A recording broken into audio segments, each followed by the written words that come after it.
Hector la tornade. Dans le royaume, lorsqu'une princesse se fait enlever, on sait immédiatement qui appeler. Hector, ténor, chevalier de métier. Les princesses à délivrer, c'est sa spécialité. D'ailleurs, sur la maison du chevalier, on peut lire « Le chevalier ténor délivre vos princesses en un temps record ».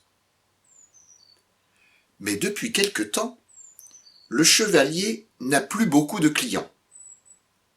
Il faut dire qu'il a une méthode très particulière pour libérer les prisonnières. Lorsqu'il attaque un château, Hector ténor ne réfléchit pas et fonce tête baissée. Une véritable tornade. Sur son passage, les fenêtres se brisent, les portes tombent, les murs s'écroulent. La dernière princesse qu'il a délivrée n'a pas été contente de ses services. Elle lui a fait une très mauvaise publicité.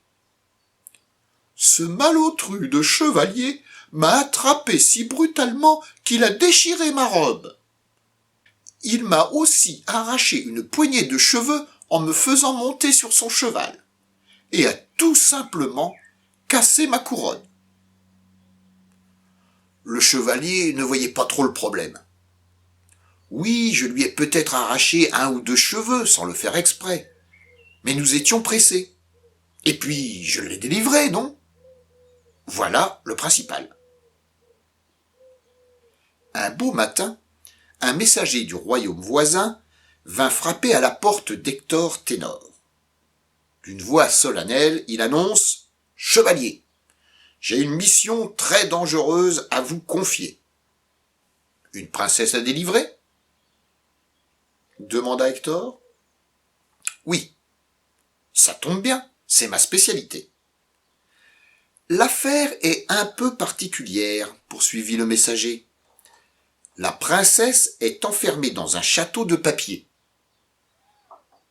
Le chevalier ténor haussa les épaules. Et alors ?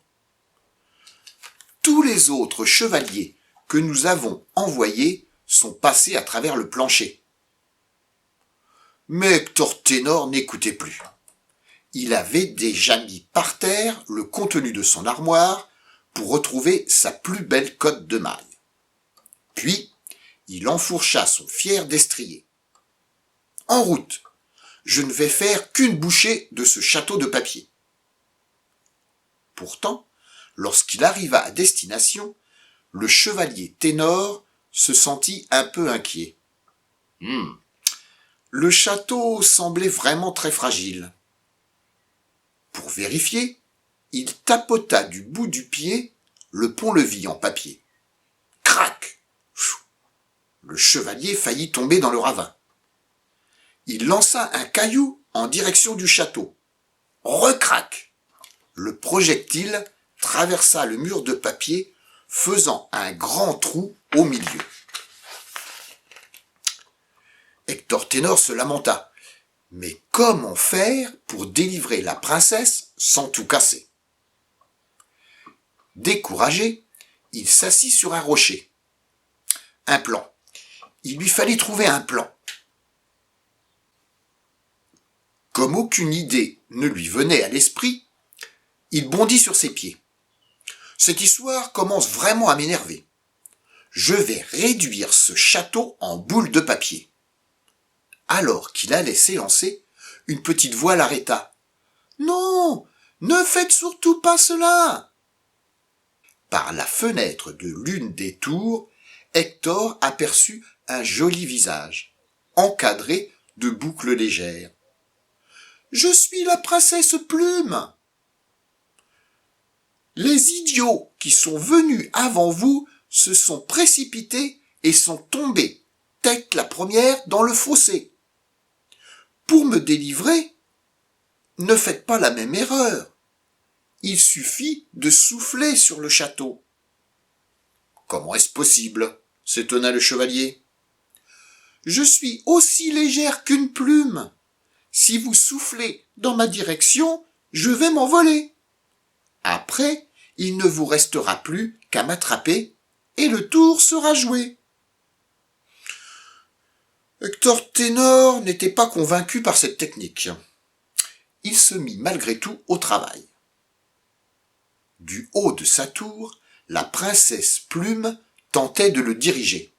« Plus à droite, non, plus à gauche, moins fort, non, plus fort !» Le chevalier s'essoufflait, et la princesse n'était toujours pas libérée de sa prison de papier. Alors, tout d'un coup, il en eut assez. « Ça ne marche pas, laissez-moi faire.